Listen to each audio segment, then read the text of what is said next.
سورہ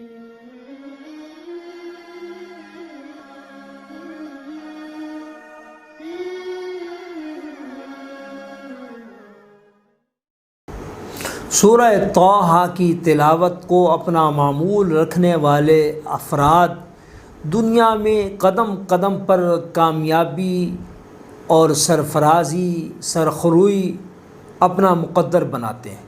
اگر آپ بھی چاہتے ہیں کہ دین کے، دنیا کے اور آخرت کے تمام معاملات میں قدم قدم پر آپ کو فتح ملے، کامیابی ملے، سرخروئی ملے، سرفرازی ملے، تو آپ کو چاہیے کہ سورۃ طٰہٰ کو پڑھنا اپنا معمول بنا لیں۔